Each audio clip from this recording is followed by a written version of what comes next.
Diz assim, ó, presta atenção.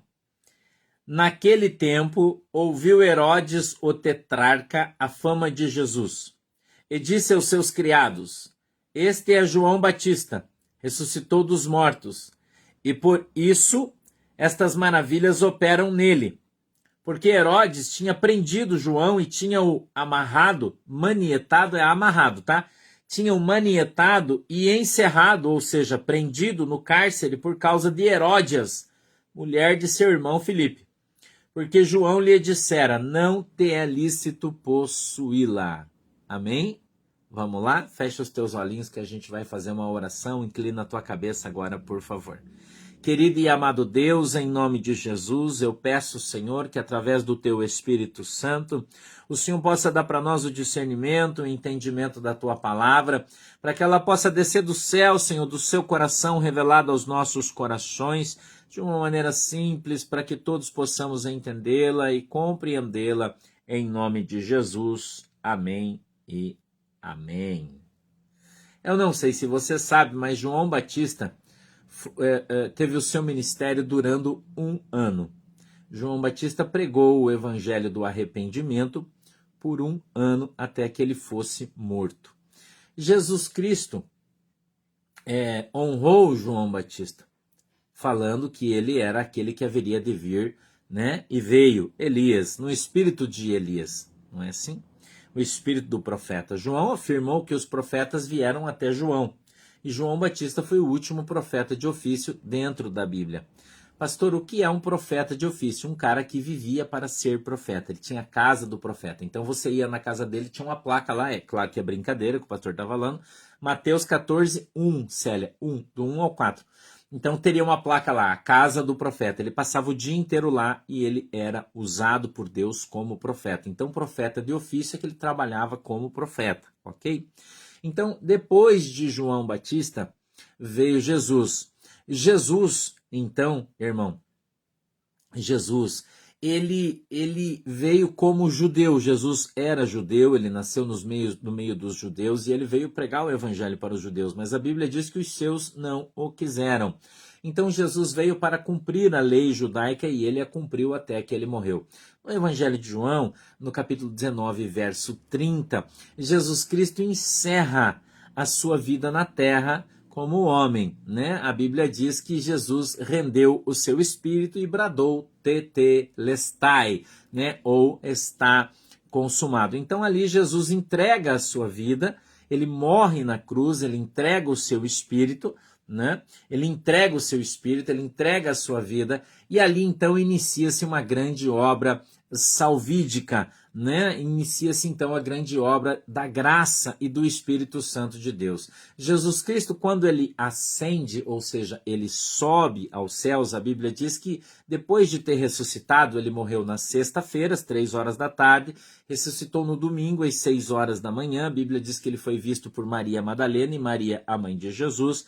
Ele subiu aos céus, voltou já no domingo de noite, encontrou todos os discípulos, né? A gente conhece bem o texto, já é capítulo 20 do Evangelho de João. A Bíblia diz que então ele caminhou na terra por 40 dias. 40 dias ele caminhou e foi visto por todo mundo na terra. Tá bom? Oi, Patrícia? E caminhou na terra por 40 dias, ok? Quando chegou ali no 40º dia, isso é Atos dos Apóstolos, no capítulo de número 1, a Bíblia diz que Jesus sobe com os seus pés sobre uma nuvem e a nuvem então o leva de volta para o céu. O livro de Romanos, o apóstolo Paulo nos ensina no livro de Carta aos Romanos, no capítulo de número 8, se você quiser ler depois, capítulo 8, do verso 1 até o final, você vai encontrar um texto ali muito legal. Ele diz que nós temos 2 intercessores. No capítulo 20 ao 30 fala do Espírito Santo de Deus, tá? No Espírito Santo de Deus. A Bíblia também diz ali, irmão, do 30 em diante, que o Espírito Santo de Deus é o nosso intercessor e do 30 em diante que Jesus intercede por nós sentado à direita de Deus lá no céu. Então, Jesus ele está no céu. Quando ele sobe, ele diz para os seus discípulos assim, olha, eu não vos deixarei a sós, eu deixarei aqui convosco o meu Espírito Santo. Então, através do Espírito Santo, eu e você passamos a conhecer Cristo. passamos a entender a palavra de Deus, porque é o próprio Espírito Santo de Deus que dá para nós o entendimento. A Bíblia diz que ninguém tem o poder de falar que Jesus é o Cristo sem ser através do Espírito Santo de Deus. Olha que coisa extraordinária, né? Então, quando a gente observa para o Evangelho, observa para a palavra de Deus, nós vemos que todos nós que proclamamos que Jesus Cristo é o Rei, nós temos o Espírito Santo de Deus. Amém? Você tem o Espírito Santo de Deus, eu tenho o Espírito Santo de Deus, nós temos o Espírito Santo. Amém?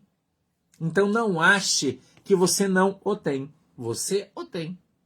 Né? Talvez você não tenha ainda os dons do Espírito Santo, mas você pode buscá-los. Você pode anotar aí no teu caderninho, e é sempre bom você que é novo aprender, quando você vir estudar conosco, trazer um caderno, uma canetinha para você ir anotando. O pastor vai te dando dicas de leitura da Bíblia aqui para que você possa ler. Tá legal? Então, você pode ir na primeira carta aos Coríntios, a primeira carta aos Coríntios, no capítulo 12, e você pode lê-lo inteiro, o 12, né? Que ali trata sobre os dons do Espírito Santo. E o apóstolo Paulo nos exorta, ali ele usa o verbo no imperativo, ele diz assim, ó, buscai os melhores dons. Por quê? Porque todos nós podemos recebê-los. A partir do momento que você reconhecer Jesus Cristo como teu Senhor e Salvador, ok? Reconhece, Senhor, eu te reconheço como meu Senhor e meu Salvador. Essa é uma oração que você faz na tua casa. Senhor, eu te recebo na minha vida como meu Deus, o meu Senhor. Eu quero que o Senhor seja o rei do meu castelo, que o Senhor seja o meu pai, que o Senhor seja o meu marido, o amor da minha vida. Essa é a oração para você aceitar Jesus. Se você não fez, faça. Senhor, perdoa todos os meus pecados em nome de Jesus Cristo. Confessa os seus pecados para Jesus. Por que não hoje? Por que não? Você já fez isso? Ainda não? Então deve fazer. Então você deve fazer. Então você entra no teu quarto, a Bíblia diz, fecha a porta atrás de você, dobra os seus joelhinhos ali no chão, fecha os seus olhinhos e fala assim, ó, Jesus, eu quero hoje contar para o Senhor tudo que eu fiz de errado. Toda vez que eu pisei na bola, que eu quebrei o vidro da vizinha, que eu atirei uma pedra no ninho do passarinho, eu não sei que pecado que você fez, é você que sabe. Então, mas em secreto, você vai lá e confessa isso para Deus. E eu peço que o Senhor me perdoe. E se eu tiver algum que eu esqueci aí, Jesus, o Senhor me perdoa também. Porque eu estou arrependido, Jesus. Eu fiz tanta coisa errada na minha vida, mas eu já estou velho, eu não quero mais fazer coisa errada. Então eu queria que o Senhor me ajudasse, que o Senhor me aceitasse aí na sua igreja, Jesus, porque eu quero participar da sua igreja. A igreja de Jesus. Aquela que vai morar lá no céu, Senhor. Porque eu quero morar no céu. Estou te ensinando a fazer oração. Então, a partir do momento a Bíblia diz que você confessa os seus pecados, Jesus perdoa eles. E deles o Senhor não lembra mais. Então, aí você faz outra oração, diz assim, Senhor, agora que o Senhor perdoa os meus pecados, eu queria pedir uma coisa para o Senhor aí. É para todo mundo, Carolina. Tá? Não importa se você não é evangélica. Não importa. Tá? Não importa. Você tem que ser cristã. Tá? Cristã, Carolina. Cristã. Você tem que ser de Jesus. Não importa se você é evangélico. Não importa. Isso é outra conversa. Tá? Aí você fala assim, Jesus, eu sei que lá no céu o pastor Sandro contou que tem um livro. E que na Bíblia está escrito que só vai entrar lá no céu quem tiver o seu nome escrito nesse livro. Que esse livro se chama o Livro da Vida. Então eu queria muito, isso aí, Carol, que o Senhor escrevesse o meu nome lá no Livro da Vida. Que eu sei que agora eu já aceitei o Senhor. Você é bem-vindo aqui, irmã. Nós nem te conhecemos e já amamos você, Carol. Eu espero que você sabe fazer bolo, pelo menos, né? Você sabe, né? Café, sabe fazer café? Pronto, você pode ser da minha igreja. A gente adora bolo e café. Se você sabe, você pode ser da nossa igreja, sim, tá? Pode sim. E você pode vir um dia aqui tomar café na casa do pastor, que eu também faço café bem gostoso. O pastor é meio exigente para bolo, né? As minhas ovelhas já sabem, tá? Então, você aceitou Jesus, né? Já aceitou Jesus. Você já pediu perdão dos seus pecados. Eu acredito, Carol. Acredito sim. Já pediu perdão dos seus pecados. Já aceitou Jesus. Né? Então, qual é o próximo passo que você tem que fazer? Tem que se batizar. Por quê? Porque a Bíblia diz, aquele que crer e for batizado será o quê? Salvo. Salvo. Então, o que você faz? Agora, se não tiver nenhum problema, em fevereiro o pastor vai fazer batismo aqui em Guaratuba. Talvez você não conheça Guaratuba, mas você gosta de viajar. Venha conhecer. É na primeira semana depois do carnaval que a gente faz batismo aqui na igreja. Primeira semana. Tá? Primeiro domingo do ano, depois do carnaval, a gente faz o batismo aqui. Aí você vem aqui e fala, pastor, ó, eu já aceitei Jesus, já pedi perdão dos meus pecados, eu já pedi para Jesus pôr meu nome no livro da vida, agora a Bíblia diz que só falta eu batizar. Então, o seu batiza eu aí, batiza, irmão. Aí, ora. Mas, ora. Claro, aí você vem aqui e nós batizamos você em nome do Pai, do Filho e do Espírito Santo, se você ainda não é batizado. Então venha e o pastor batiza você. E ainda você vai tomar um café ainda com o pastor e comer um bolo. Pensa, irmão.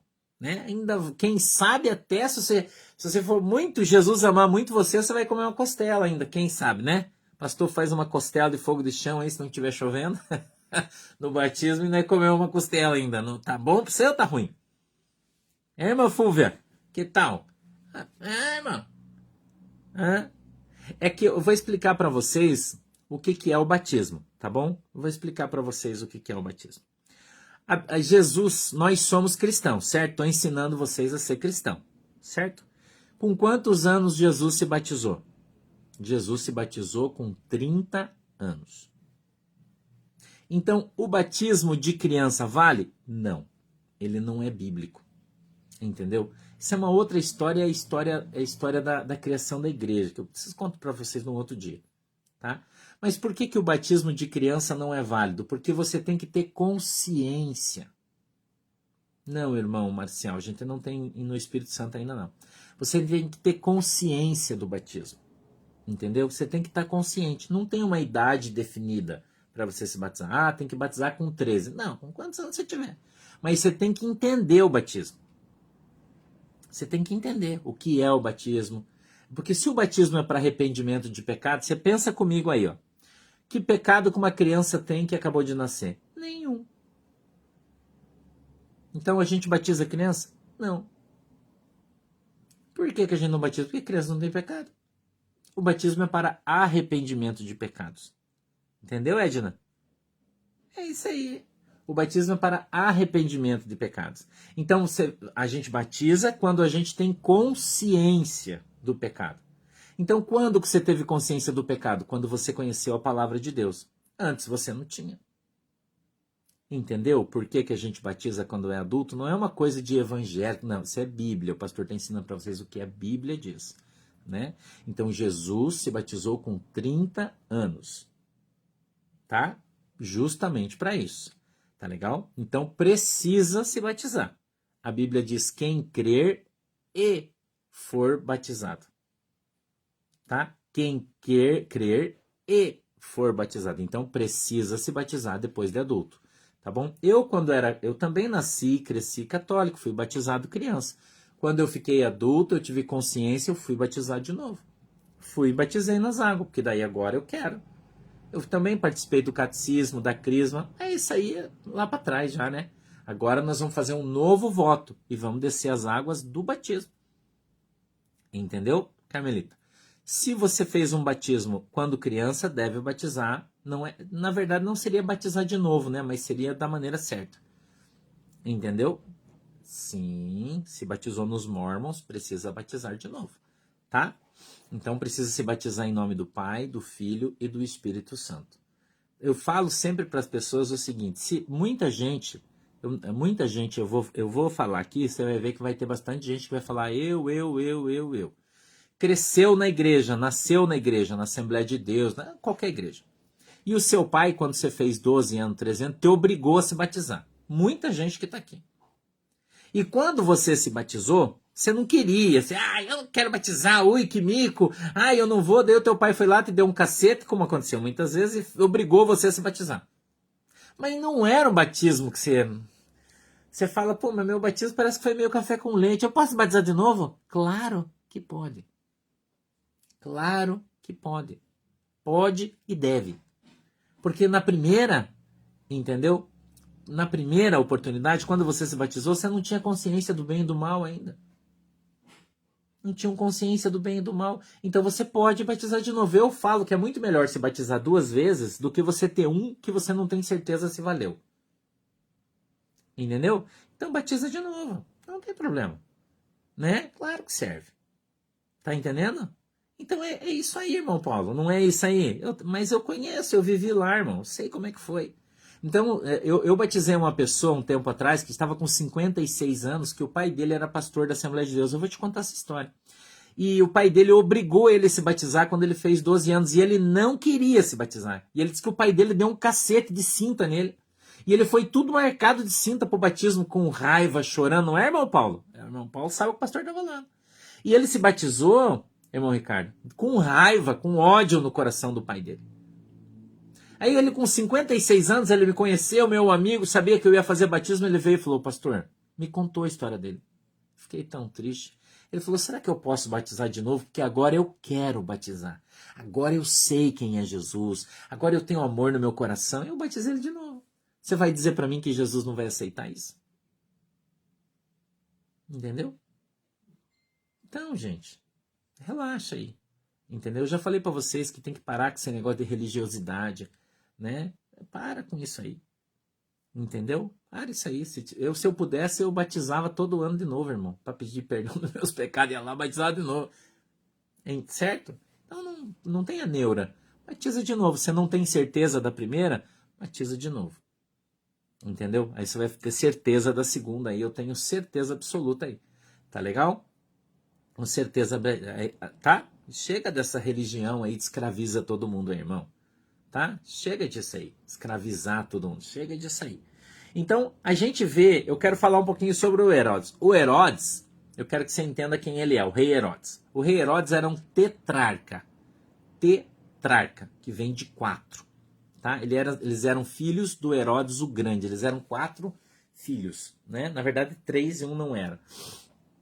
Então, o reinado de Herodes, que Roma havia dado para ele reinar, para ele cuidar, como você quiser interpretar, foi dividido em 4 partes e cada um cuidava de uma. Então eram 4 partes, eram tetrarca. Tá? Beleza? Ponto.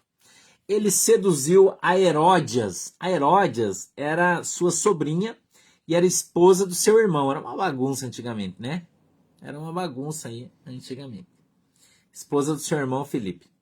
Então ele persuadiu ela a divorciar-se do marido, ela se divorciou e casou com ele. Ele se divorciou, eles casaram.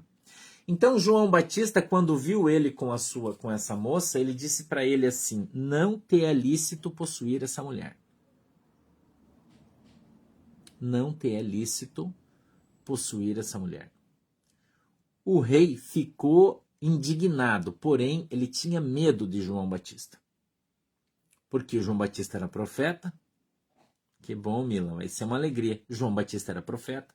E ele tinha medo, irmão, ele tinha medo que o povo se levantasse contra ele.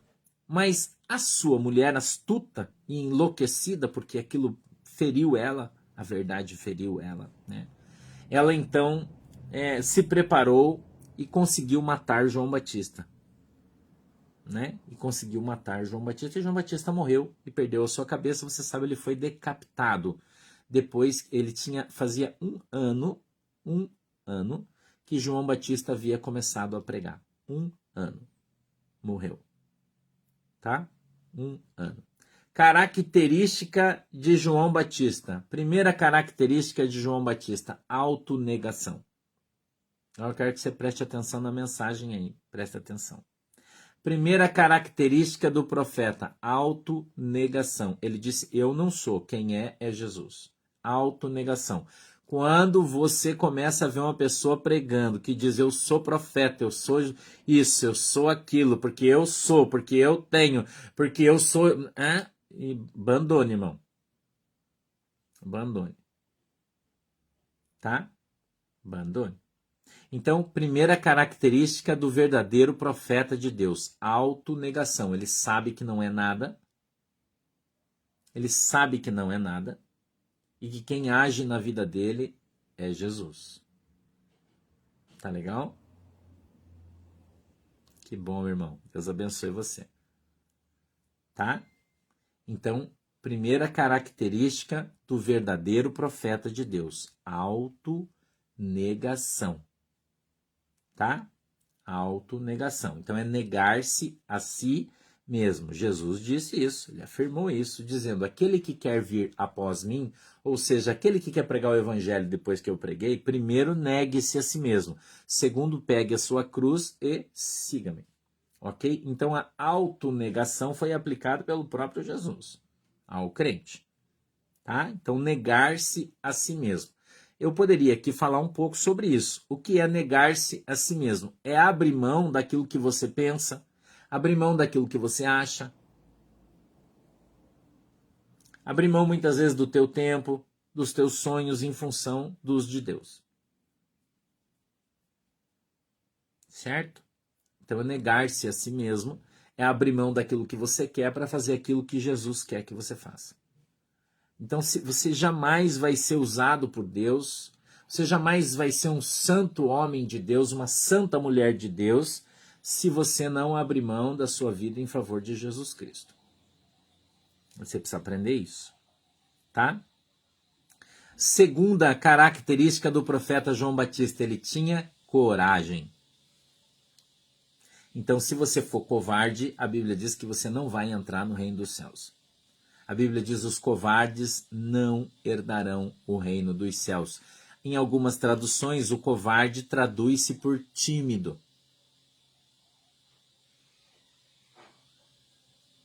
Tá? Os tímidos não vão entrar no reino. Os covardes são sinônimos. Dependendo da Bíblia que você tem, é a palavra que vai estar no texto. Tá bom? Então, pastor, por quê? Mas eu sou tímido, eu posso ir para o inferno? Se você tiver timidez para falar de Cristo, você vai ter um problema sério. Você vai ter um problema sério. Se você for um crente agente secreto, você vai ter complicação aí. Tem um crente agente secreto aí que ninguém sabe que você é crente? Você anda com os teus amigos igual a eles. Quando eles xingam, você xinga. Quando eles bebem, você bebe. Quando eles fumam, você fuma. Quando eles se prostituem, você se prostitui. Né? Um crente, mas acha que é crente, mas não é. Mas não é. O crente precisa se destacar pela sua fé. Ok? E não ser um crente 007. Crente agente secreto. Tá bom? Cuidado aí. Tá? Então precisa ter coragem, tá legal? De falar para as pessoas que você é crente. Não é fácil. Não é fácil, mas tem que ter. Entendeu? Tem que ter. Você pode ter sabedoria, não precisa falar, né? Certas coisas para não gerar problema para você. Mas você precisa ter coragem de assumir Jesus Cristo. Entendeu? Isso é igual quando você acha vou falar das irmãs, né? As irmãs acham um negão, e negão não é uma pessoa negra, negrão é uma pessoa, né? Um negão é uma maneira carinhosa de chamar alguém que a gente gosta. Você acha um negão e o negão não tem um dente, os olhos dele é meio tortinho assim, né? Mas você gosta do negão. Você gosta do cara. Né? Ou o irmão com uma negona, né? Gosta. Daí o coração bate, você chega perto, a perna fica mole. Né? Você tá entendendo o que o pastor tá falando aí, né? Sabe quando você chega perto, assim, você sente o cheiro e tua perna fica meio mole. Você fala, ah, meu Deus, onde é que andava, né? Sabe assim? Mas ele é feio. Ela é feia. E aí você gosta, mas não assume. Né? Daí quando você tá no meio dos teus amigos, assim, o negão passa, você olha pra cá e faz de conta que é. Não. E o negão tá passando e você tá só dando miguezão, né? Porque você não quer que ninguém veja que você anda com o negão, porque o negão é feio e todo mundo vai te zoar. Nossa, você tá saindo com aquele negão, meu Deus, tá apelando. Ah! Né? Não é assim? Não é assim? Tem gente que faz isso com Jesus, irmão. Entendeu? Tem gente que faz isso com Jesus. Que fala que ama Jesus, que adora Jesus, que quer ir pro céu morar com Jesus, mas não tem coragem de falar que anda com ele. Não é?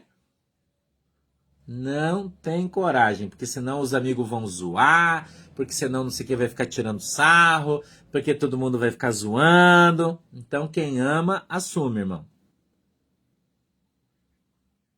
Sacou? Quem ama, assume. Né? Quem ama, assume, irmão. Ai, mas ser crente é chato. Né? Mas crente é tudo xarope. Mas crente não sabe falar. Mas crente é tudo anarfa. Né? Mas eu sou crente, irmão. Sou crente. Tá?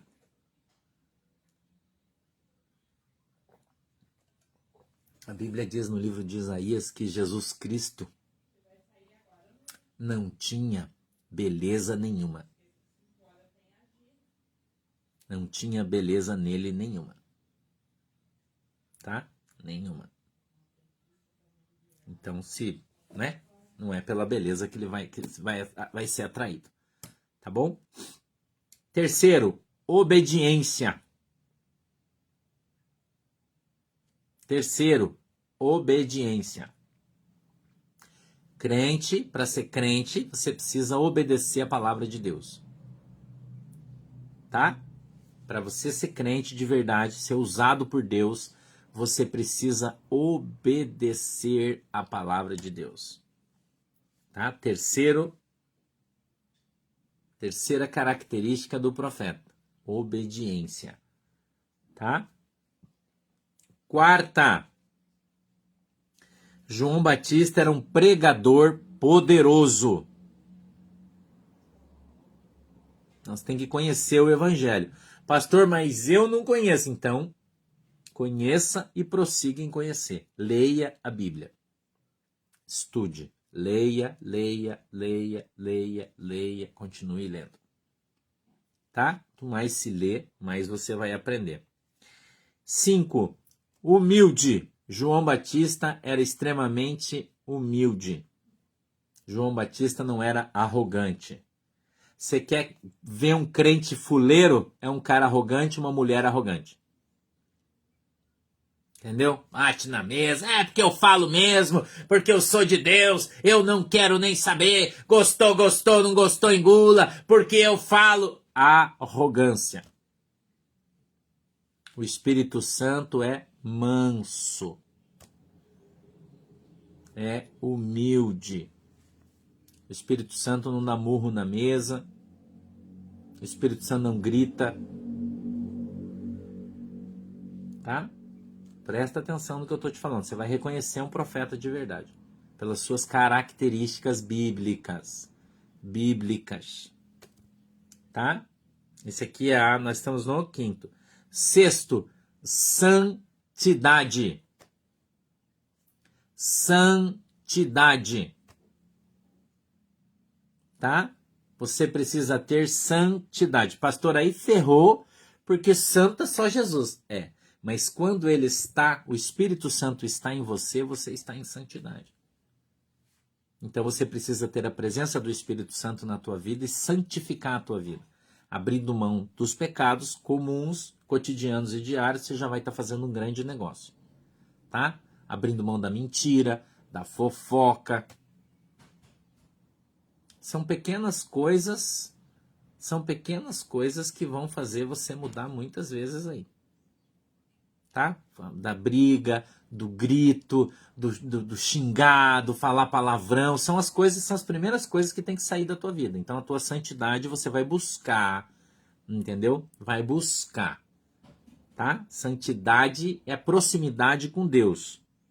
A tradução correta é santidade é a proximidade com Deus, porque quem santifica eu e você é o Espírito Santo de Deus, tá? Então, nós somos santificados com a presença do Senhor na nossa vida, tá bom? Eu não marquei aqui, né? 3, 6, 7. Um homem zeloso. Zeloso, tá? O anjo de Deus é zeloso.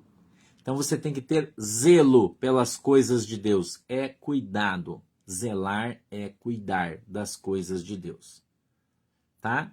Então, precisa ser zeloso, você precisa cuidar das coisas de Deus. 8. Você será honrado por Cristo. Jesus vai usar as pessoas para falar para você que você é um homem de Deus. Você não precisa ficar falando. Tem gente que gosta de ficar batendo no peito. Porque eu sou profeta, porque eu sou mulher de Deus, porque eu sou homem de Deus. Não, não. Quem vai falar isso de você são as pessoas que vão falar assim: nossa, você é um homem de Deus. Olha, você é uma mulher de Deus, porque você orou e eu fui curado.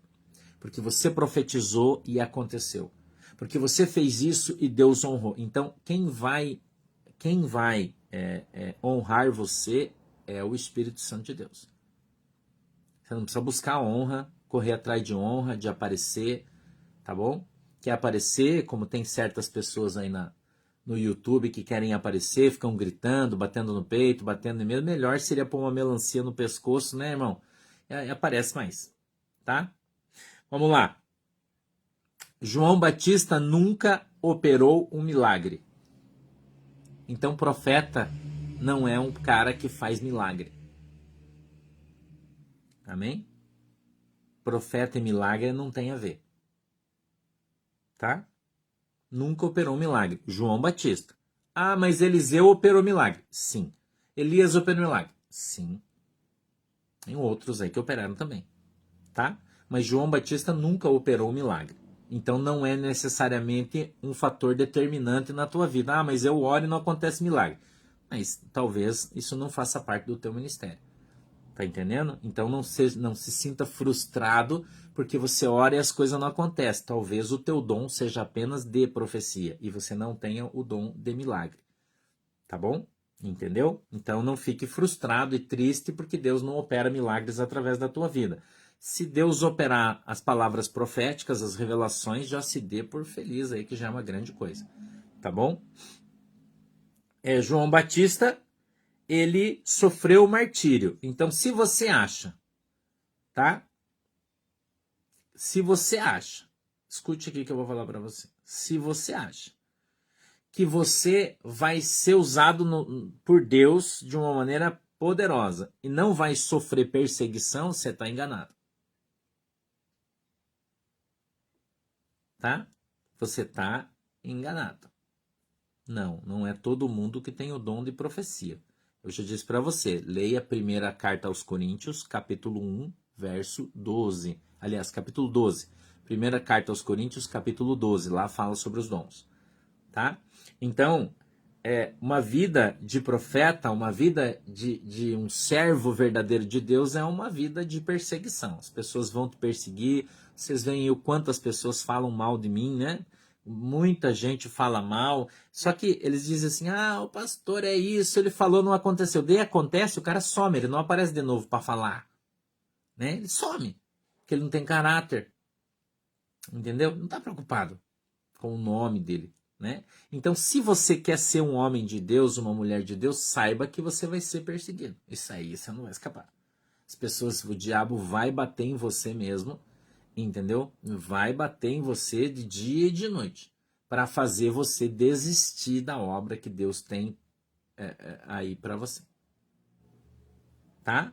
Então, entenda isso. Se você vai ser usado por Deus, se a bênção de Deus vem sobre a sua vida, a unção de Deus vem sobre a sua vida, vem junto a perseguição. Os homens ímpios, as mulheres ímpias vão perseguir você. Entendeu? Se os caras estão falando mal de você, é porque Deus está te usando. Entendeu? Se a concorrência fala mal de você, é porque você incomoda. Entendeu? Então, se os caras estão te perseguindo, estão falando mal de você, estão falando mal da tua igreja, é porque Deus está usando você e está incomodando os outros. Lembre-se da história da cobra e do vagalume. Lembre-se da história da cobra e do vagalume. O vagalume voando e a cobra perseguindo. O vagalume voando e a cobra perseguindo. E o vagalume sentava, a cobra pulava, tentava comer ele, ele fugia para outro lugar, né? E a cobra tentando comer o vagalume de todo jeito. Uma hora o vagalume falou, pô, cobra, por que eu te fiz? Para você estar me perseguindo, querendo me destruir, falando mal de mim, querendo me matar? A cobra olhou para o vagalume e disse assim, porque a tua luz me incomoda. A tua luz me incomoda. Então, quando Jesus Cristo brilha na tua vida, incomoda as pessoas. Entendeu? Teu brilho incomoda quem vive nas trevas. Por isso que quem vive nas trevas vai falar mal de você. Quem vive nas trevas vai bater em você. Quem vive nas trevas vai ter raiva de você, vai ter ódio de você, vai detestar, mesmo você nunca tendo feito mal para essa pessoa. Entendeu? Mesmo você nunca tendo feito mal, não precisa você fazer mal, ela te detesta pela luz que você tem. Então quem é luz sempre vai incomodar as trevas. Amém? Deixa eu orar por você, já deu o nosso horário aí. De noite a gente tem culto, hoje é quarta-feira, não vou demorar muito, porque hoje às 20 horas a gente tem culto. Vamos cantar hino da harpa, venha preparado aí que nós vamos dar uns glória e vamos trazer mais uma mensagem da parte de Deus para você. Tá bom? Rapidinho, mas foi intenso, né?